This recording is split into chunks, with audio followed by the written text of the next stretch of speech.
my dear student, myself, Mohammad Zahid Shah, mathematics teacher, +2 Agarwal High School, Belagans. Most welcome to you in Gaya Guidance Program, which is run by Education Department of Gaya. This is a very interesting to all of you. This is as a platform आप लोग के लिए बहुत ही अच्छा ये साबित हो रहा है, क्योंकि जो कोरोना काल में बहुत सारे बच्चे को मतलब पढ़ाई नहीं हो पाई थी, उसकी भरपाई करने के लिए गया गाइडेंस ने आप लोग के लिए एक अच्छी पहल है जिसे हम लोग आप लोग के बीच में दे रहे हैं। सबसे पहले बात कि मैं इसके तहत आप लोग को बता दूं कि आज मैं स्टैटिक्स लेकर आया हूं। मैथमेटिक्स का स्टैटिक्स बहुत ही इंपॉर्टेंट सेक्शन माना जाता है, जिसके अंतर्गत हम लोग इसमें ये देख सकते हैं कि हमारे लिए स्टैटिक्स क्यों पढ़ना जरूरी है। ऐसे तो ये मैथमेटिक्स का बहुत ही बोरिंग चैप्टर लगता होगा, लेकिन ये हमारे लिए बहुत ही इंपॉर्टेंट चैप्टर है। समझिए, ये हमारे आजकल की दुनिया के लिए, खास करके ये मैथमेटिक्स के साथ साथ ऑल इवन सब्जेक्ट के लिए बहुत इंपॉर्टेंट फैक्ट माना जाता है। बहुत सारे ऐसे चीजें हैं जो हमें स्टैटिक्स को जरूरत पड़ती है। तो मैं आपको बता दूं कि सबसे पहले स्टैटिक्स है होता क्या है। ठीक है, तो स्टैटिक्स आप देख लीजिए कि statics is a living subject. पता ही चलता है कि एक तरह का लाइव सब्जेक्ट होता है, और भी सब्जेक्ट पर होता है कि इस पे मतलब कई कहाई बातों को सुनाया जाता है, समझाया जाता है, लेकिन स्टैटिक्स यहाँ जो हम लोग पढ़ने जा रहे हैं एज ए लाइव सब्जेक्ट माना जाता है, लाइव टॉपिक माना जाता है, क्योंकि आज रोजमर्रा की जिंदगी में बहुत सारे ऐसे काम जो हो रहे हैं जिसको हम स्टैटिक्स के माध्यम से, स्टैटिक्स में आप सीधा सा समझ सकते हैं कि आपने बचपन में डाटा रिलेटेड पढ़ा होगा, तो डाटा शब्द इसमें आएंगे। ठीक है, तो स्टैटिक्स इस तरह से बहुत इंपॉर्टेंट है, एक चैलेंजिंग प्रॉब्लम है, exciting development through statics. You would have to thrill discovering, learning and challenging your assumption. With static, new knowledge is created by pushing off front end is known as. कहने का मतलब है कि statics हमारे लिए बहुत ही excited subject है। इसके माध्यम से हमारे रोजमर्रा की जो जिंदगी है उसमें बहुत सारे ऐसे कलेक्शन होता है जो हम लोग स्टैटिक्स के माध्यम से इसको समझ सकते हैं। जैसे आपका एक रूटीन है, क्लास रूटीन है, तो उसको हम लोग टेबलाइज करते हैं, तो वहां स्टैटिक्स की जरूरत पड़ जाती है। अगर हमारे पास स्टैटिक्स नहीं होता तो सही से हम रूटीन को फॉर्मेट नहीं कर पाते, तो वहां कहीं ना कहीं हमारा ये और भी बहुत सारी चीजें, किसी 10 लोगों का लिस्ट बनाना हो तो हमें वहां स्टैटिक्स की जरूरत पड़ जाता है। इस तरह से एक हमारे लिए लाइव सेक्शन माना जाता है। अब समझिए, स्टैटिक्स मीन्स मतलब होता है study, collecting, analysing, interpreting and organise data.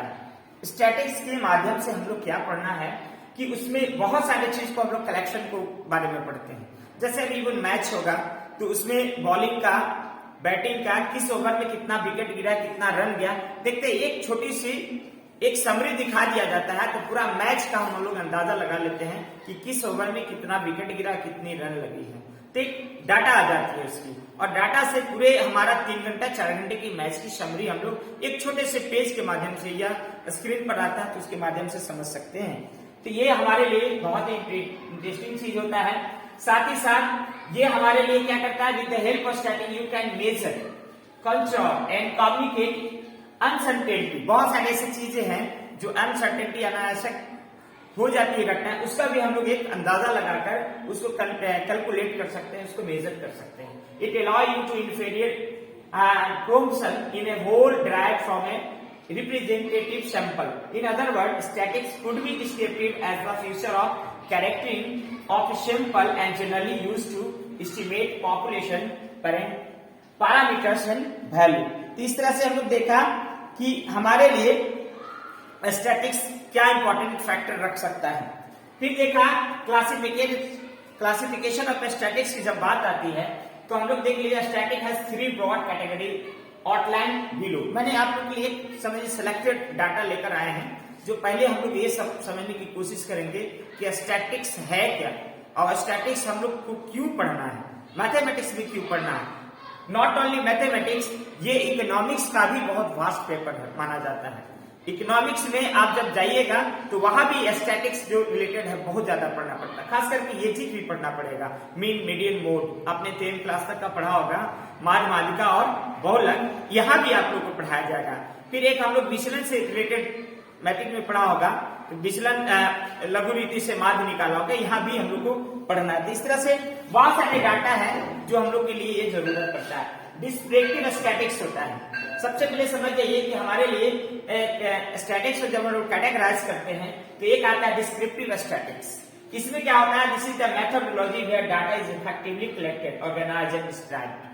ठीक है, तो इसका मतलब हो गया कि जब हम लोग कोई भी डाटा कलेक्शन करते हैं ऐसे होल सोर्स से, तो ये हमारे लिए क्या कैटेगराइज हो जाता है, और वो कोई ना कोई हमारा मेथड, जैसे आप लोग जनगणना है मैच का हो या आप क्लास रूटीन बना रहे हैं, तो एक कहीं ना कहीं सोर्स हमारा बनता है, और वो सोर्स को हम लोग तैयार करते हैं कि जैसे मान ली क्लास वाइज रूटीन बनाना है, तो क्लास का सोर्स बनाते हैं कि 9th क्लास है, 11th क्लास है, 12th क्लास है, तो उसका हम लोग रूटीन तैयार कर रहे हैं। 12th क्लास का सोर्स में क्या क्या है, 11th क्लास के सोर्स में क्या क्या है, सब्जेक्ट क्या है, पीरियड क्या है, तो ये कैटेगराइज करते हैं, और कैटेगराइज करने के बाद ही हमें पता चलता है कि हमें कैसे इसको ऑर्गेनाइज करनी है। तो ये चीज देखा। दूसरा चीज है इंफेरियल और इंडक्टिव स्टैटिक्स होता है। In this process conclusion are drawn about a known simple feature taken from the population. This is involve an interpretation of the descriptive stats. मतलब हो गया कि जब हम लोग का बहुत सारा ऐसा कुछ प्रोसेस है, जब उसको हम लोग कंक्लूजन करते हैं कि कौन सी पीरियड में क्या देना है ना, तो ये हमारे कंक्लूजन की बात आती है। यानी कच्चा डाटा को जब हम लोग उसको पक्का डाटा में तैयार करते हैं, तब हमारा यहाँ इंफेरियल इंडक्टिव स्टैटिक्स में आ जाता है, और इस तरह से स्टैटिक्स हर जगह हमें जरूरत पड़ती है। तो इस तरह से देखा कि स्टैटिक्स हमारे लिए क्यों इंपॉर्टेंट है। अब यहाँ मैं आप लोग को बताऊंगा कि स्टैटिक्स सिर्फ मैथ की जरूरत है कि और भी सब्जेक्ट में जरूरत पड़ेगा या और भी हमारे दैनिक जीवन में पड़ेगा। तो statistics not only for mathematics as well as economics, but statistics is also involved the all chapter and all field for daily life। अब यहाँ देख लीजिए, जैसे मैथमेटिक्स में हम लोग देख रहे हैं, तो मैथमेटिक्स में हम लोग को देखने की जरूरत पड़ रही है कि we use statistical mathematics like probability। probability जब आप 11th में है तो यहाँ probability भी पढ़ाया जाता है, तो उसमें भी आप देखिएगा कि एक डाटा एनालाइज होती है, उसमें भी डाटा का कलेक्शन की जरूरत पड़ती है। तो वहां हम लोग प्रोबेबिलिटी में भी मैथमेटिक्स की प्रोबेबिलिटी तभी आप समझ पाएगा जब आप स्टैटिक्स बहुत अच्छे से जाने हुए, चाहे इवन आप पहले से भी पढ़े हुए हो, जैसे 9th में स्टैटिक्स पढ़ाया जाता है तो वहां से भी आपका काम कर जाता है। तो ये बहुत इंपॉर्टेंट फैक्टर रहता है। डिस्पर्शन होता है to get more accurate information. किसी भी मैथमेटिक्स से डाटा जो हम लोग तैयार करते हैं तो ज्यादा इसको इफेक्टिव करने के लिए हमारे स्टैटिक्स की जरूरत पड़ती है। फिर आइए इकोनॉमिक्स में हमने बताया अभी कि ये 2 चैप्टर जो है मोस्टली हम लोग स्टैटिक्स का यूज, 2 सब्जेक्ट जो है मोस्टली हम लोग इकोनॉमिक्स और मैथमेटिक्स में स्टैटिक्स को यूज करते हैं। Main economics parameter like the inflation of a country, है ना, कंट्री का इन्फ्लेशन होता है, जैसे बहुत सारा चीज होता है, विमुद्रण होता है, फिर मतलब मुद्रा व्यापार वगैरह होता है, तो उसमें हमारे इकोनॉमिक्स में आपका डाटा की जरूरत पड़ती है। एम्प्लॉयमेंट स्टेटस के बारे में जब होती है तो उसमें हमको पड़ता है export and import etc are all the heavily dependent on the statistical method. बहुत सारे ऐसा जो है हमें स्टैटिस्टिकल मेथड पे डिपेंड रहना पड़ता है। अब आइए इसके अलावा हमारे लिए मेडिकल फील्ड आई है। मेडिकल फील्ड में भी हम लोग को डाटा की जरूरत पड़ती है। जैसे अपना ब्लड टेस्ट हो गया, तो ब्लड टेस्ट में बहुत सारे हमारा कल्चर टेस्ट होती है, तो वो कल्चर टेस्ट को एक टेबलाइज किया हुआ रहता है, तो टेबलाइज में भी हमें स्टैटिक्स की जरूरत पड़ जाती है। तो यहाँ drug is a prescribed after it has been analysed through the statistics. Statistics measure the effectiveness of drug.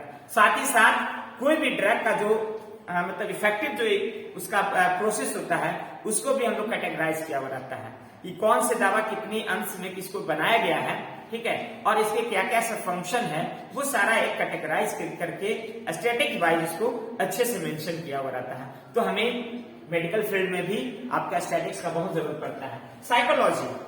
Psychology भी एक बहुत अच्छा सब्जेक्ट है, उसमें भी हम लोग स्टैटिक्स का यूज करते हैं। Psychologist use static for figuring out things like peer pressure amongst youngsters. बहुत सारे चीज ऐसे साइकोलॉजिकल जो वे है जो हमें ये बताता है कि स्टैटिक्स वे में अगर उसको कैटेगराइज कर देते हैं तो शायद हम लोग बहुत आसानी से इसको समझ सकते हैं। एजुकेशन फील्ड में आइए, तो एजुकेशन फील्ड में भी हमें स्टैटिक्स की जरूरत पड़ती है। इसमें in school and college lecture statistics in interpreted which both their student are more interested. जब हम लोग ज्यादा इंटरेस्टेड करना होता है तो यहाँ हम लोग कैटेगराइज करते हैं और स्टैटिक्स को शामिल करते हैं। बहुत सारे बिजनेस देख लीजिए, बिजनेस में भी हम लोग स्टैटिक्स का यूज करते हैं। Business nowadays uses statistics, gauge customer preferences, product quality, target market etc। बहुत सारे ऐसे जो बाजार जो है, तो बाजार में भी जो बिजनेस का जो फैक्टर है वो सभी को हम लोग स्टैटिक्स के माध्यम से समझ सकते हैं बहुत ही आसानी से। बैंकिंग ले लीजिए, बैंकिंग में भी हम लोग स्टैटिक्स की जरूरत पड़ती है। जब हम लोग एक पासबुक देखेंगे तो भी देखिएगा टेबलाइज किया हुआ रहता है, उसमें कितना आपका क्या क्रेडिटेड हुआ, कितना आपका मतलब निकाला गया पैसा, कितना जमा किया गया पैसा, ये सारा चीज उसमें हम लोग देखते हैं टेबलाइज किया रहता है। कितना आपका एज इंटरेस्ट आया, कब कितना जमा किया गया, तो सारा टेबलाइज होता है। साथ ही साथ वो सारा चीज उसमें एक टेबल करके बना दिया जाता है। तो इसके अलावे और भी जो हम लोग फॉर्म वगैरह भरते हैं तो उसमें भी हम देखते हैं कि स्टैटिक्स, बैंकिंग में भी स्टैटिक्स बहुत इंपॉर्टेंट होता है। Astronomy, the size, distance and other parameter of object is the universe are measure using statistical method. जैसे आप लोग चंद्रमा के बारे में अध्ययन करना है, चंद्रमा का मास, यानी मान लीजिए कि हमारे सोलर सिस्टम है, उसमें सोलर सिस्टम में 8 ग्रह हैं। 8 ग्रह का हम लोग as a mass, as a distance, as a उसका रोटेशन, बहुत सारा कलेक्शन करने की जरूरत पड़ती है। तो शायद एक डाटा में अगर उसको रख देंगे तो शायद 8 आप ग्रह को बहुत अच्छे से उसको समझ सकते हैं। तो इस तरह से हम लोग देखा कि एस्ट्रोनॉमी में भी बहुत सारे ऐसे यूज कर सकते हैं जो डाटा के थ्रू उसको आसानी से समझ सकते हैं। सीधी सी बात है कि स्टैटिक सब्जेक्ट के माध्यम से आप लॉन्ग टाइम का जो वर्किंग है उसको आप शॉर्ट टाइम में समझ सकते हैं, है ना। कोई भी चीज को कलेक्शन करके हम लोग आसानी से समझ सकते हैं। इसलिए जब भी आप अपने दैनिक जीवन में काम करते हैं तो उसको एक समराइज करते हैं। जब समराइज करते हैं तो देखते हैं कि डाटा एनालाइज हो जाता है और वो डाटा के रूप में बन जाता है। It's means called statics. तो इस तरह से हम लोग देखा कि स्टैटिक्स है क्या, ठीक है, और हमें स्टैटिक्स क्यों पढ़ने की जरूरत है। तो ऐसे अब हम लोग आगे ले चलेंगे कि एक शब्द आता है डिस्पर्शन, ठीक है। तो डिस्पर्शन का मतलब होता है वेरिएशन एंड स्कैटरिंग और deviation of the difference value of variable from their average is known as dispersion. कारण कि बहुत सारे डाटा जो है वेरिएबल होता है, ठीक है, और वो वेरिएबल किस रूप में, तो जैसे आपको मैं बता दूं कि एक डाटा है, एक डाटा का अगर मीन निकालिएगा, मोड निकालिएगा और मीडियन निकालिएगा तो उस सभी में वेरिएशन आ जाएगा। और सभी का मेन उद्देश्य है उसका सेंट्रल वैल्यू हम लोग फाइंड करते हैं। मीन भी जब हम लोग निकालेंगे तो सेंट्रल वैल्यू निकालते हैं। मीडियन भी किसी भी डाटा का सेंट्रल वैल्यू होता है, मोड भी आपका सेंट्रल वैल्यू, लेकिन कुछ न कुछ वेरिएशन आता है। This is called dispersion. Dispersion indicate the extent to which the value vary among themselves. ये शो करता है कि हमारा जो वैल्यू है किस तरह से वो एक दूसरे से डिपेंडेंट होता है। मेजर ऑफ डिस्पर्शन में देख लीजिए तो सबसे पहले जान लीजिए कि स्टैटिक्स को आप तभी समझ पाइएगा जब आप डिस्पर्शन को समझ पाइएगा। डिस्पर्शन को समझने के लिए हमारे पास 5 ऐसे वर्क है जिसे हम बहुत आसानी से उसको समझ सकते हैं। तो डिस्पर्शन के लिए हम लोग करना है कि देयर आर 7 हमारे पास एक ऐसे एब्सोल्यूट मेजर हैं जो हम लोग डिस्पर्शन को समझने में मदद करता है, किसी भी डाटा को डिस्पर्स करने में मदद करता है। पहला होता है रेंज। रेंज हिंदी में इसको बोलते हैं प्रसार। इसमें क्या होता है कि कोई भी डाटा मिलता है तो ये पता चल जाता है कि इसकी हाईएस्ट कितनी है और लोएस्ट कितना है, और इसके बीच का जो रेंज है वो हमें पता चल जाता है। जैसे मान लीजिए कोई एग्जाम होती है तो उस एग्जाम में सभी बच्चों का मार्क्स पुटअप होती है। एज ए कच्चा डाटा जब हम लोग तैयार करते हैं तो वो रैंडमली होती है, पता नहीं चलता कि कौन कितना मार्क्स लाया है और कौन टॉप किया है और कौन कम किया। तो वो तभी समझ सकते हैं जब उसको हम लोग कच्चा डाटा बनाते हैं, उसके बाद उसको एनालाइज करते हैं as a top to bottom. तो जब टॉप टू बॉटम करते हैं तो ये पता चल जाएगा कि हमारा मैक्सिमम किसका आया और सबसे मिनिमम किसका आया। तो मैक्सिमम और मिनिमम के जो बीच की जो खाई है दिस इज कॉल्ड रेंज। इसी को हम लोग क्या बोलेंगे, रेंज। कोई भी डाटा का अधिकतम और मिनिमम में जो डिफरेंस हो जाएगा उसी को हम लोग रेंज बोलते हैं। क्वार्टर डेविएशन आती है, ठीक है, ये भी एक फॉर्मूला के माध्यम से हम लोग इसे बारी बारी से चर्चा करेंगे। मीन डेविएशन है ना, माध्य विचलन हिंदी में इसको कहते हैं। तो ये भी एक फॉर्मूला है, कैसे हम लोग ये सब पढ़ना है आपको 11 के सिलेबस में। Mean deviation, range, quarter deviation, standard deviation, ये सब पढ़ना है, ये सब निकालना है। इससे रिलेटेड भी है कोएफिशिएंट ऑफ वेरिएशन, जो हमारा 5 में आता है। कोएफिशिएंट ऑफ क्वार्टर डेविएशन होता है, कोएफिशिएंट ऑफ मीन डेविएशन। तो इस तरह से 7 हमारा ये क्या है, डिस्पर्शन का स्तंभ है, समझिए पिलर है, जिसको हम अगर समझ लेंगे तो बहुत आसानी से इसको स्टैटिक्स को समझ सकते हैं। आइए सबसे पहले यहाँ देखते हैं कि रेंज क्या है। तो मैंने पहले ही बताया कि कोई भी डाटा होता है वो हाईएस्ट से लोएस्ट के बीच में हम उसको कैटेगराइज करेंगे, और जो डिफरेंस आएगी उस डिफरेंस को ही हम लोग रेंज बोलेंगे। तो यहाँ कह रहा है कि range is the simplest absolute measure of dispersion. कह रहा है कि किसी भी डाटा को डिस्पर्स करने का ये सबसे सिंपलेस्ट तरीका है। It is the difference between the largest and the smallest value of the variable. और जो हमारे डाटा का इंफॉर्मेशन आएगा उसका सबसे लास्ट और सबसे मिनिमम, यानी मतलब सबसे हाईएस्ट और सबसे लोएस्ट का जो डिफरेंस होगी उसी को हम लोग रेंज कहेंगे। It is simple as understand. इसमें सिंपल आप कर सकते हैं कि देख लीजिए, एक मान लीजिए कलेक्शन ऑफ डाटा है कि 8, 5, 10, 7, 12, 6 इस तरह से डाटा है। तो इसका हम लोग अगर रेंज निकालने के देखेंगे तो सबसे हाईएस्ट इसकी वैल्यू 12 है और सबसे लोएस्ट वैल्यू इसकी 5 है। तो 12 में से 5 चला जाएगा, मीन 7। तो ये 7 is a range of this amount, this value. तो इस तरह से बहुत आसान है, ये छोटे से नमूना है कि हम लोग कैसे इसको समझ सकते हैं। कोई भी डाटा दिया रहेगा, सबसे हाईएस्ट को पहले पता करेंगे और सबसे लोएस्ट को पता करेंगे, हाईएस्ट में से लोएस्ट को माइनस करेंगे, तो जो आएगा उसी को हम लोग रेंज कहेंगे। फिर आइए क्वार्टर डेविएशन। तो quarter deviation is denoted as a Q. ठीक है, क्वार्टर डेविएशन को हम लोग क्यू से डिनोट करेंगे, और इसकी फॉर्मूला है Q equal to Q3 minus Q1 upon 2। इसकी फॉर्मूला है Q3 minus Q1 upon 2, where Q1 and Q3 are the first or lower and the third are the quartile respectively। ये Q1 Q3 क्या होता है, first होगा, यह सबसे lower value होगा, and the third quarter respectively इसको माना जाता है। As the base of the only Q1 and Q2 it is denoted taking into account the variability of the all value and hence it is not very much used to practical purpose। कहता है इससे generally practical purpose में इसका हम लोग बहुत use कम आ पाता है, लेकिन हमारे लिए काफी इंपॉर्टेंट माना जाता है। इसी तरह से फिर हम लोग मीन डेविएशन देखेंगे। The mean deviation is a series of value of variable in the arithmetic mean. सबसे पहले मीन डेविएशन निकालने के लिए हम लोग क्या करेंगे कि इसकी एवरेज मीन निकालेंगे, और एवरेज मीन जो आ जाएगा उसमें से बारी बारी सबको माइनस करेंगे। हम माइनस करने के बाद समेशन और इसको हम डेविएशन बटा टोटल जो इतना फ्रीक्वेंसी होती है उसे जो भाग देंगे तो वो हमारा जो आएगा इसी को हम लोग कहेंगे मीन डेविएशन। हिंदी में इसको बोलते हैं माध्य विचलन। तो ये हम लोग क्वेश्चन के माध्यम से समझेंगे। मीन डेविएशन यहाँ देखें, डिस्ट्रीब्यूशन इज सैंपल। अगर बहुत सिंपल अगर डिस्ट्रीब्यूशन है, कलेक्शन है, तो इसके लिए सिंपल क्या करेंगे, ये वेरिएबल है और ये इसका औसत मान है। तो वेरिएबल में से औसत मान का जो समेशन होगा और टोटल नंबर ऑफ इसमें जो डाटा है उसे डिवाइड करेंगे तो हमारा मीन डेविएशन निकल जाएगा।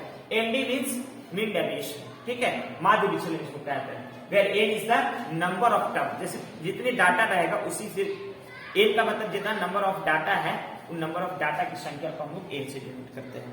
तो इस तरह से देखा। फिर एक और आता है when distribution is group frequency distribution. अगर वो फ्रीक्वेंसी में डाला हुआ है तो फ्रीक्वेंसी के हिसाब से निकालेंगे, तो वो फ्रीक्वेंसी में भी मीन डेविएशन निकाल के टोटल नंबर ऑफ फ्रीक्वेंसी से डिवाइड करेंगे। वहां नंबर से नहीं, टोटल नंबर ऑफ फ्रीक्वेंसी से डिवाइड करेंगे और जो आएगा वो हमारा मीन डेविएशन हो जाएगा। ठीक है। अब इसी तरह से मेरिट एंड डिमेरिट भी होता है, क्योंकि जिसमें मेरिट होता है तो कुछ न कुछ उसमें डिमेरिट भी छुपा हुआ होता है। तो हमें उसे समझना है कि मीन डेविएशन अगर निकालेंगे तो हमें क्या फायदा हो सकता है और कभी कभी क्या नुकसान का भी सामना करना पड़ सकता है। तो merit of mean deviation it is simple to understand.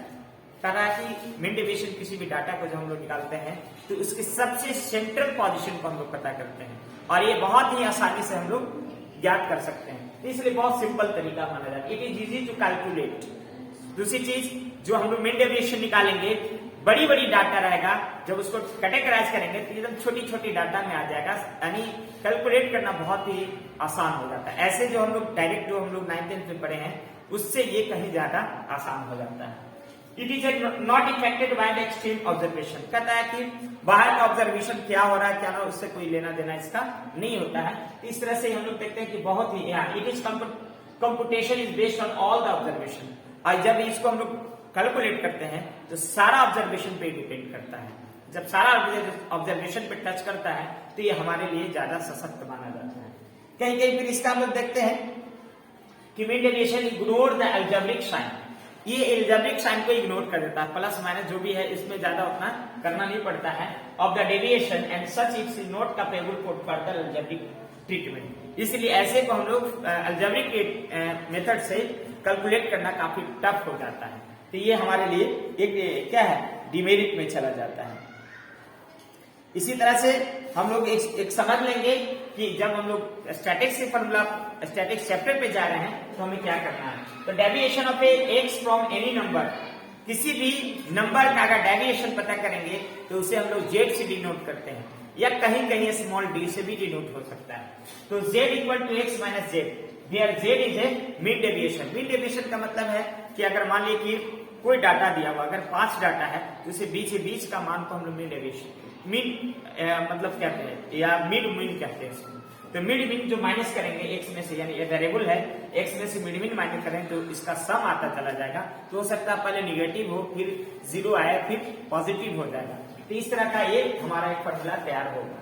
फिर उसके मीन डेविएशन फ्रॉम Z1 और डेल्टा Z1, तो इस तरह से इसको हम लोग ये फॉर्मूला हम लोग बहुत आसान है कि ये जो आएगा टोटल का सम करके टोटल नंबर ऑफ जो टर्म्स होगा उसे डिवाइड करेंगे, तो इसी को हम लोग मीन डेविएशन निकालेंगे। एक फॉर्मूला एक सिंपल होता है डेल्टा Z से 1/n S1 माइनस S2 और माइनस N1 माइनस N2 का, ये एक डायरेक्ट फॉर्मूला है, बिना डाटा का हम लोग इसे तैयार कर सकते हैं। Here Z is A median जब दिया हुआ रहेगा तब हम लोग उसमें आसानी से इसको पता कर सकते हैं। बहुत सारे फॉर्मूला का कलेक्शन आपको दे रखे हैं, आप लोग आसानी से इसको देख सकते हैं। आइए एक क्वेश्चन है, ठीक है।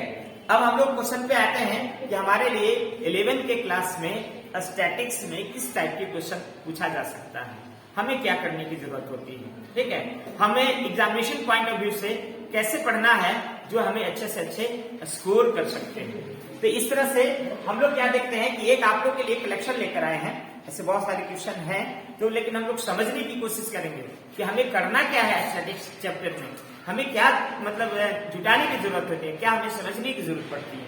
तो यहाँ देख लीजिए कि find the mean deviation about the mean of the following data, है ना।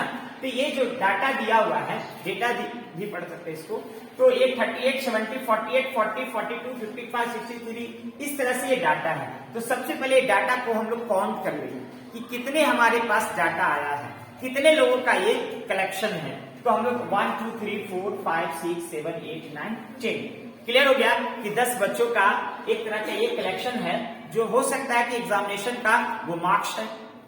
मान कोई आपका मैथमेटिक्स का टेस्ट हुआ है किसी भी आपका यूनिट का, उसका अगर मार्क्स यहाँ पुटअप 10 बच्चों का किया हुआ है तो आप इसको ऐसे समझ सकते हैं। तो यहाँ देख रहे हैं कि फर्स्ट मेथड में मीन ऑफ द डेविएशन, सबसे पहले ये सभी का हम लोग क्या करेंगे, मीन निकालेंगे, जो कि आप 10th क्लास में पढ़ चुके हैं। मीन निकालने के लिए 10th क्लास में पढ़ चुके हैं। क्या पढ़ा था 10th में कि जो भी डाटा का मीन निकालना होता है तो टोटल का पहले सम करते हैं, उसके बाद उससे डिवाइड करते हैं। तो इस टोटल का सम करके नंबर ऑफ टर्म से डिवाइड किया तो देखिए 500/10 आ गया, मीन्स 50। अब जो 50 आ गया ये हमारा क्या है, इसका औसत मान हम लोग कर सकते हैं, या एवरेज मीन कर सकते हैं। तो जेड से इसको डिनोट करेंगे, औसत मान को जेड से डिनोट करेंगे। और तब यहां पर फिर आप जब जेड से डिनोट करेंगे तब एक डाटा आप लोग को तैयार करना है। हमें पहले क्या करनी थी कि सबसे पहले उससे औसत माध्य निकालेंगे, एवरेज मीन निकालेंगे, उसके बाद एक डाटा हमारे पास अब कलेक्शन फॉर्मेट करने की जरूरत है। तो डाटा में क्या क्या रखना है, तो एक जो वेरिएबल है, वेरिएबल का मतलब जो डायरेक्ट हमारा मार्क्स आया था जितना का, वो यहाँ एक कलेक्शन रख देंगे। ठीक है। दूसरी है x माइनस जेड, फॉर्मूला हमने बताया था कि मीन के पढ़ने के लिए x माइनस जेड फॉर्मूला लगाएंगे। तो x माइनस जेड है, जेड की जगह पर 50 आया था इसलिए 50 रख दिया। तो इसमें से देखिए x माइनस जेड 38 में से 50 माइनस करेंगे तो 12 आ जाएगा, 17 से 50 माइनस करेंगे 20 हो जाएगा, 48 माइनस करेंगे 2 आ जाएगा। इस तरह के सबका हम लोग सब निकालेंगे, ठीक है। इस तरह से देखा कि सबका सब निकाल लेंगे, ये डिफरेंट निकाल लेंगे, तो ये हमारा डेविएशन बताएगा। उसके बाद क्या करते हैं कि x माइनस 50 का एज ए मोड निकालेंगे। ध्यान दीजिएगा, यहाँ पे पहले तो इसको हमने डाल दिया, यहाँ पर देख रहे हैं कि सब माइनस में भी आ रहा है प्लस में भी आ रहा है, लेकिन डाटा हमें एज ए पॉजिटिव करना होगा। तो पॉजिटिव करने के लिए इसको फिर हम लोग मोड भी निकालेंगे। मोड करने का मतलब है कि उसका जब माइनस में भी रहेगा तो प्लस में लिखेंगे, प्लस भी रहेगा तो प्लस में लिखेंगे। तो इस सारा का हम लोग पॉजिटिव लेने आ जाएगा, ठीक है। और इसका पॉजिटिव ए का एज ए सम निकालेंगे तो टोटल हमारा आ जाएगा 84। क्लियर। अगर आपको इसे लिखने की जरूरत है तो आप गया गाइडेंस प्रोग्राम को देखिए और एक डिस्क्रिप्शन में ये सारा मटेरियल आपको मिल जाएगा। डिस्क्रिप्शन बॉक्स को आपको चेक करने के लिए जैसे जाइएगा, गया गाइडेंस प्रोग्राम को खोलिएगा, खुलने के बाद एक लोगो आएगा, लोगो के बाद उसका आपका वीडियो, जो वीडियो देखना चाहते हैं, जिस सब्जेक्ट का वीडियो देखना चाहते हैं वहां आप देख सकते हैं। और उसके बाद एक डाउनवर्ड एरो बना हुआ होगा, वो डिस्क्रिप्शन का होता है। डिस्क्रिप्शन बॉक्स में आपका ये पीडीएफ डाउनलोड रहेगा, पीडीएफ को देख के आप नोट्स तैयार कर सकते हैं कि हमें स्टैटिक्स में क्या पढ़ने की जरूरत है, हमें क्या समझना है, कुछ अगर ऐसे छूट रहा है तो आप वहां से जाके क्लियर कर सकते हैं। तो इस तरह से हम लोग देखा कि 84 आ गया। अब हम लोग मीन डेविएशन का फॉर्मूला जो अभी जस्ट हम लोग इसको समझा, तो sigma of x minus z, यानी sigma of x minus z का मोड जो था वो अपॉन टोटल नंबर ऑफ जो टर्म्स हमारा आया था, ये टोटल नंबर ऑफ समझिए कि कलेक्शन आया था, तो टोटल नंबर ऑफ कलेक्शन 10 आया था और इसका सम आया 84। तो यहाँ आकर हमारा फाइनल आ गया है 8 minus 4। This is a right answer for mean deviation of given data. तो इस तरह से हम लोग देखा कि किसी भी को हम लोग कैसे इसको पता कर सकते हैं। अब आप लोग को एक फॉर्मूला मेथड भी बताया था कि अगर डाटा मेथड से नहीं बना सकते हो मीन डेविएशन को, तो एक फॉर्मूला मेथड से आप बना सकते हैं। तो फॉर्मूला मेथड में हमें जेड की जरूरत पड़ेगी, तो मीन का ऑलरेडी हम लोग को पता करना पड़ेगा। तो हम लोग पहले से पता कर लिया कि मीन बराबर 50, तो जेड इसको मेंशन कर दिया। उसके बाद फिर जितने भी यहाँ पर है, अब यहाँ पर देख रहे हैं कि जेड बराबर 50 हमारा आ रहा है, तो 50 से ज्यादा कितने हमारा डाटा है और 50 से कम कितने डाटा है, तो उसको आप असेंडिंग ऑर्डर में सजा दीजिए, बहुत आसानी से पता चल जाएगा। असेंडिंग ऑर्डर में सजा दीजिएगा तो पता चल जाएगा कि हमारा 50 से लोअर कितना है, 50 से अपर कितना है। तो यहाँ पर हम लोग देख रहे हैं कि 50 से अपर है 70, 55, 63 और 54, यानी 4 ऐसे मतलब हमारे पास ऑब्जर्वेशन था जो 50 अबव है। फिर उसके बाद 50 लेस देन कितना है, तो हम लोग देख रहे हैं 1, 2, 3, 4, 5, 6 ऐसे ऑब्जर्वेशन था जो लेस देन 50 है। तो यहाँ पर S1 के जगह पर हम लोग टोटल जो 50 एबव था उसको ऐड कर देंगे अलग से, और N1 के जगह पर 4, क्योंकि 4 ही डाटा ऐसे आया था जो 50 प्लस था, और N2 बराबर 6 ऐसे हैं जो 50 लेस देन था। अब S2 के भी हम लोग सबको सम कर देंगे, तब हमारा जो फॉर्मूला जो हम लोग ड्राइव किया था उस फॉर्मूला से S1 minus S2 minus Z N1 minus N2 upon N1 plus N2। तब यहाँ देख लीजिए S1 की वैल्यू यहाँ से हमारा 242, S2 के वैल्यू यहाँ से 258 माइनस जेड के पहले से पता हो गया 50, यानी इस फॉर्मूले पे आप पुटअप करिए तो आसानी से इसका हम लोग वैल्यू निकाल सकते हैं, और इसका कैलकुलेशन करना बहुत आसान हो जाता है। भले ही नंबर जोड़ने में जो टाइम लगा होगा, लेकिन अब इसके सॉल्यूशन करने में बहुत आसान हो जाएगा। 248 2 में 258 माइनस का माइनस 16 हो जाएगा, 50 into 4 minus 6 minus 2 means minus minus plus, तो ये 100 हो गया। ठीक है, अब फिर 100 में 16 माइनस 84 अपॉन 10 8.4, सेम वे है ना। तरीका दोनों से 8.4 आया, लेकिन विधि आपका 2 पढ़ लिया कि कैसे हम लोग किसी भी डेटा का हम लोग मीन डेविएशन फाइंड करेंगे, एक फॉर्मूला मेथड और दूसरी आपका टैबुलेशन मेथड। तो इस तरह से हम लोग देखा कि किसी को भी कैसे पता कर सकते। एक क्वेश्चन और है आप लोग के लिए, find the mean deviation about the meaning the following. फिर इसी तरह से तो ऐसे क्वेश्चन को आप आसानी से पता कर सकते हैं। सबसे पहले हम लोग कलेक्शन ऑफ डाटा इसमें काउंट कर लेंगे कितना है, 1 2 3 4 5 6 7 8 9 10, इसमें भी 10 है। एनसीईआरटी के क्वेश्चन है, ठीक है, एनसीईआरटी के बुक है, उसमें देखिएगा तो ये शायद आपका क्वेश्चन मिलेगा, बहुत इंपॉर्टेंट क्वेश्चन है। ये सब क्वेश्चन अवश्य आप लोग का एग्जामिनेशन पॉइंट ऑफ व्यू से हम लोग कलेक्शन करके रखा है, ताकि आप इसे आसानी से समझिए और उसको अच्छा से अच्छा स्कोर करिए। फर्स्ट मेथड जो हम लोग फॉर्मूला मेथड था, तो टोटल हम लोग इसको क्या किया, एक अरेंज रूप में, अरेंज ऐसे करके चाहे तो बहुत आसान हो जाता है, कोशिश करनी चाहिए कि अरेंज फॉर्म में ही रख दीजिए और इसको टोटल हम लोग सम करके निकाल लेंगे। टोटल यहाँ 10 मिल गया, देख रहे हैं अरेंज करके रखा हुआ है ना। अरेंज करने से क्या होगा कि लेस देन और मोर देन को हमें ढूंढना आसान हो जाता है। ठीक है, यार देखें कि 10 हमारा टोटल मिल गया। अब 10 मिल जाने के बाद फिर हम लोग एक फॉर्मूला जो था उस फॉर्मूला पर जाएंगे। तो arithmetic mean of 10 and 10 plus 2 यानी 5th टर्म का अरिथमेटिक मीन और 6th टर्म का। एक चीज ध्यान देना है कि जब 10 हमारा डाटा होता है तो अरिथमेटिक मीन जब निकालने की बात आती है यानी इवन में आता है, तो हम लोग क्या करते हैं, उसके बीचों बीच का और एक ठीक पहले का दोनों का औसत निकालते हैं, यानी एवरेज निकालते हैं और तो उसे डिवाइड करते हैं, तो वो हमारा क्या कहलाता है, एवरेज मीन कहलाता है। तो एवरेज मीन निकालने के लिए यहाँ चूंकि नंबर ऑफ कलेक्शन है 10 है, तो इस मेथड से हम लोग इसको निकाला। तो 5th टर्म और 6th टर्म जो आया वो हमारा 47.5। यहाँ 47.5 मीन्स हो गया Z, 47.5 मीन्स Z हो गया, उसको हम लोग एवरेज मीन कहेंगे। अब ये जो डाटा जो पहले से दिया वो रख दिया, फिर इसका x माइनस z जो मीन डेविएशन होता है उसको निकालने का तरीका है, तो x माइनस 47.5 हो गया, सबको माइनस करते चले गए। तो यहाँ हम लोग देख रहे हैं कलेक्शन आ गया है ना, देख लीजिए 36 में से 47.5 माइनस करेंगे तो 11.5 आ जाएगा, 42 माइनस करेंगे -5.5 आ जाएगा, 45 माइनस करेंगे तो -2.5 आ जाएगा, 46 करेंगे तो -1.5 आ जाएगा, और 46 फिर है दोबारा है तो रिपीट हो गया, 49 है तो अब पॉजिटिव में आ गया। इस तरह से बाद में 72 है तो पॉजिटिव तक चला गया। और इसके बाद जो हमने बताया था कि अगर जो डाटा निगेटिव में आए तो उसे हम लोग मोड फाइंड कर लेंगे। मोड फाइंड करने से क्या होगा कि सारा डाटा पॉजिटिव हो जाएगा। ठीक है, तो ये सारा निगेटिव था, ये पॉजिटिव था, तो इसे पॉजिटिव वे में करने के लिए मोड कर देते हैं इसको, यानी सारा डाटा को पॉजिटिव में कर देते हैं।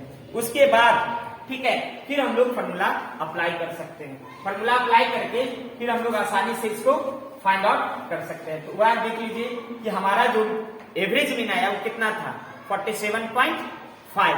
तो 47.5 से ज्यादा कौन कौन है, मोर देन हम लोग पता करते हैं, तो ये मोर देन 49 इस तरह से मिला, तो टोटल नंबर ऑफ कलेक्शन 5 हो गया, तो ये भी n बराबर 5 हो जाएगा और S1 बराबर इतना हो जाएगा, इसका सम हो जाएगा और N1 बराबर 5 होगा।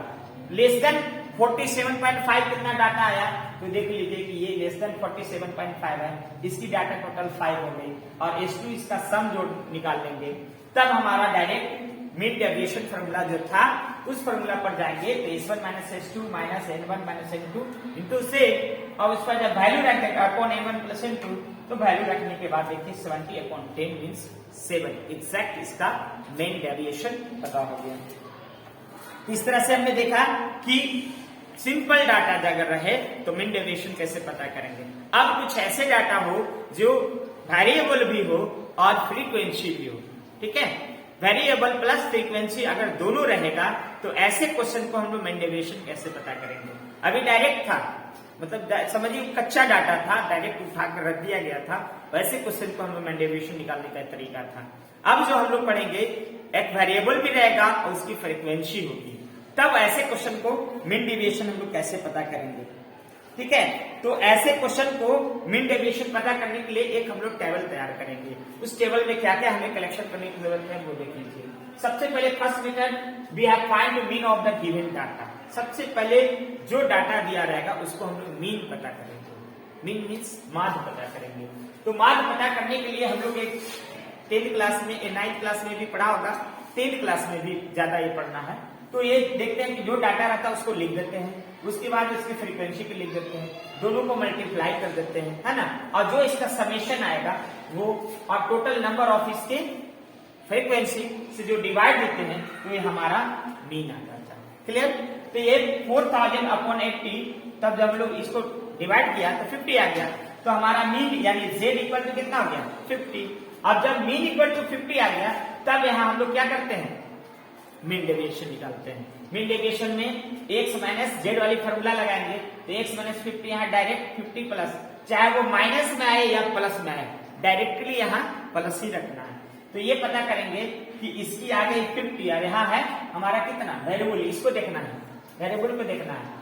एक्स माइनस जेड है तो एक्स हमारा कहाँ पर आया, ये है, और जेड की वैल्यू कितना आ गया 50, यहाँ जो यह देख रहे हैं तो 10 में से 50 जाएगा तो माइनस 40, लेकिन चूंकि ये मोड फॉर्म में है तो इसको ऑलरेडी हम लोग प्लस में लिखेंगे, तो इस सब प्लस में लिखा गया है, इसलिए घबराना नहीं है कि सर होना चाहिए माइनस में, आपने लिख दिया प्लस में, तो चूंकि इसका हम लोग मोड फॉर्म में भी डायरेक्ट रख दिया, ठीक है।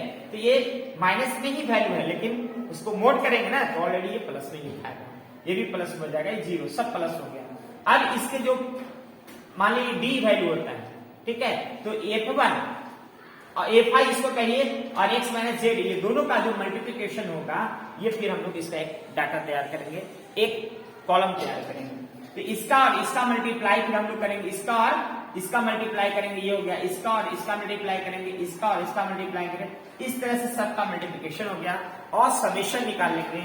तो summation sigma of F1 x minus Z mode of, तो 1280 आ जाएगा। अब इसका जब हम लोग मीन डेविएशन निकालेंगे तो हम लोग फॉर्मूला जो दे रखे हैं मीन डेविएशन का, इस फॉर्मूला पर रख दीजिएगा तो टोटल इसका आंसर कितना हो जाएगा 60, ठीक है। एकदम ये मतलब कट कर जाएगा, बहुत आसानी से ये सब कटने वाली क्वेश्चन होती है। तो इस तरह से हम लोग देखा कि अगर वेरिएबल के साथ साथ फ्रीक्वेंसी हो तो मीन डेविएशन में क्या करना है। अब आप देखेंगे कि ऐसे कुछ डाटा हमारे पास होते हैं जो क्लास इंटरवल के साथ होता है, ठीक है। जब क्लास इंटरवल के साथ हो तब ऐसे क्वेश्चन को हम लोग मीन डेविएशन कैसे पता करेंगे। शुरू में चला ओनली मतलब डायरेक्ट डाटा, दूसरा में चला कि विथ फ्रीक्वेंसी डाटा, और अब चल रहा है विथ क्लास इंटरवल डाटा। तो वैसे डाटा को हम लोग मीन डेविएशन कैसे पता करेंगे। तो इसमें हम लोग पता करेंगे कि सबसे पहले इसमें क्लास इंटरवल होती है, इनकम पर डे का एक कलेक्शन दे रहा है और नंबर ऑफ पर्सन है, यानी 0 से 100 रुपया है ना कमाने वाले 4 पर्सन है, 100 से 200 800, 200 से 300 वाले 9 पर्सन है, 300 से 400 वाले 10 पर्सन, इस तरह से एक डाटा दिया हुआ है, ठीक है। और कहता है कि इसका मीन डेविएशन पता करिए, ठीक है। तो पता करने के लिए सबसे पहले हम लोग एक टेबल तैयार करेंगे जो अभी हम लोग पहले पता किया था। तो इस टेबल में हमें क्या देना है, ये चीज देना कि एक क्लास इंटरवल, वहां था हमारा क्या था क्लास मार्क, ये सिर्फ वेरिएबल था, यहाँ क्लास इंटरवल था, क्लास इंटरवल, यहाँ देख लीजिए वेरिएबल आ गया, ठीक है, यह फ्रीक्वेंसी टाइप आ जाएगा इसका। अब यहाँ से इसका डेविएशन निकालेंगे तो x माइनस 350 अपॉन 50, ये कहां से आया 350 कहां से आया पता है, 350 निकालने के लिए बीचों बीच इसका माना जाता है, ठीक है। जो भी आएगा तो इसका आप लोग टोटल सम करके निकाल सकते हैं, टोटल सम करके इसमें यह देखा जाता है कि इसमें ठीक कितना आ रहा है टोटल का, ठीक है। तो टोटल में 350 x माइनस 350 अपॉन, हाँ देखिए ये अज्यूमिंग जिसको हम लोग मीन करते हैं, काल्पनिक मान है, आप हिंदी में पढ़ा होगा, ठीक है। अज्यूमिंग मीन इसको करते हैं। तो अज्यूमिंग मीन क्या होता है कि टोटल नंबर 1 2 3 4 5 6 7 8 है, तो जब 8 होता है तो दोनों बीच का हम लोग ऐड करते हैं और बीच के ऐड करके उसका औसत निकालते हैं। तो 350 और 450 को ऐड करके उसका औसत निकालते हैं, तो औसत निकालने के बाद जो आएगा वो अज्यूमिंग मीन में चला जाएगा। अब फिर अज्यूमिंग मीन हमारा 350 आ गया, x माइनस 350 अपॉन 100 कर देंगे इसका, ठीक है। और 100 करने के बाद चूंकि ये क्या है 100 जो आ रहा है, इसका हम लोग कहिए 100 जो आ रहा है ना वो हमारा रेंज आ रहा है, 100 जो आ रहा है रेंज, क्लास इंटरवल का रेंज कितने का है 100 का है, तो ये रेंज आ रहा है। अब इस फॉर्मूले पर इसको सेटअप करेंगे तो x माइनस 350 अपॉन 100, तो x की जगह पर तो आपका 50 है, तो 50 माइनस 350 अपॉन 100 तो माइनस 3 आ जाएगा, 150 350 अपॉन 100 मीन्स -2 आ जाएगा। इस तरह से कलेक्शन में पूरा आपका आ जाएगा। अब क्या करना है, फ्रीक्वेंसी दिया हुआ सबका, तो टोटल 50 हो गया। फिर a फॉर d डैश यानी a फॉर d डैश का मल्टीप्लाई करेंगे तो इसका एक कलेक्शन आ जाएगा, ठीक है। और उसके बाद x माइनस जेड निकालेंगे, x माइनस जेड फिर उसी तरह से 358 माइनस करेंगे, x में 358 माइनस करते चले जाएंगे तो ये आपका एक डाटा आ जाएगा। फिर अब x माइनस जेड का और f का ये दोनों का मल्टीप्लाई होगा तो एक डाटा यहाँ आ जाएगा। अब यहाँ अर्थमेटिक मीन्स जो हम लोग निकालेंगे a plus sigma of f d dash upon sigma f into i. तो आई कहां से आएगा? वो हमारा किसी भी क्लास इंटरवल का लेंथ कहलाता है, ठीक है, जिसको हम लोग आमाप कहते हैं। और वो हाईएस्ट लिमिट से लोअर लिमिट या अपर लिमिट से लोअर लिमिट को जो माइनस करके आता है उसी को इंस्टेंट कह सकते हैं, हम लोग आई बोलते हैं या आमाप बोलते हैं। तो यहाँ 350 आ गया, 4 अपॉन आपका कितना आ जाएगा? 50 आ जाएगा। इसका 4 आया टोटल, देख लीजिए समेशन, और अपॉन 50 टोटल था इंटू 100 358 जेड। अब यहाँ एमडी जब हम लोग निकालेंगे, मीन डेविएशन निकालेंगे, तो मीन डेविएशन में हम लोग एक फॉर्मूला पे सेटअप कर देंगे। तो ये वैल्यू आ जाएगा 50, यहाँ आएगा 50 से जब माइनस करेंगे, डिवाइड करेंगे तो 157.92 आ जाएगा। तो इस तरह से हम लोग देखा कि क्लास इंटरवल को भी आसानी से पता कर सकते हैं। और भी बहुत सारे ऐसे कलेक्शन दे रखे हैं, और साथ ही साथ आप लोग के लिए भी हम लोग प्रैक्टिस सेट के हिसाब से कुछ क्वेश्चन दे रखे हैं। तो आप लोग यहाँ जाइए और सभी टाइप के क्वेश्चन जो हमने अभी पढ़ाया, आपका 3 टाइप से 4 टाइप्स का जो पढ़ाया, उस सब का आपका एज ए होम असाइनमेंट के रूप में दे रखे हैं। वहां आप लोग इसको प्रैक्टिस करिए। देखिए फर्स्ट डाटा है, जैसे अभी हम लोग बता रहे थे, उससे आपको ये मेन डेविएशन निकालना है, डायरेक्ट पर है। ये भी आपका डायरेक्ट, ये आपका फ्रीक्वेंसी और वेरिएबल पर है, और कुछ डाटा आपका फ्रीक्वेंसी वेरिएबल पर है, कुछ आपका इंटरवल पे, क्लास इंटरवल पे, और नंबर ऑफ फ्रीक्वेंसी पर है। इस तरह से आप लोग इसको चाहे तो आसानी से बना सकते हैं, सभी इसमें आपका बना हुआ है। बच्चों, ये गया गाइडेंस प्रोग्राम आप लोग के लिए बहुत ही एक अच्छा साबित हो रहा है, आपके लिए एक गुड प्लेटफॉर्म लेकर आया है। आप इसे ज्यादा से ज्यादा सब्सक्राइब करें और अपने दोस्तों में भी शेयर करें। साथ ही साथ ये यहाँ से आपका कुछ भी अगर एनीबॉडी कुछ प्रॉब्लम होता है तो आप प्लीज जाके मेरे ब्लॉग पर जाएं क्या गाइडेंस के प्रोग्राम में, और वहां से आप जाके क्वेश्चन अराइज कर सकते हैं कि सर यहाँ हम ये नहीं समझ पाए थे, फिर से हमें समझाने की जरूरत है, तो शायद आप लोग को मैं फिर से उसको समझाऊंगा। तो आप ज्यादा से ज्यादा अपने दोस्तों में भी शेयर करें, और शेयर कर करके इसको आप आसानी से समझ सकते हैं। तो इसी के साथ have a nice day to you, very well, thank you to you.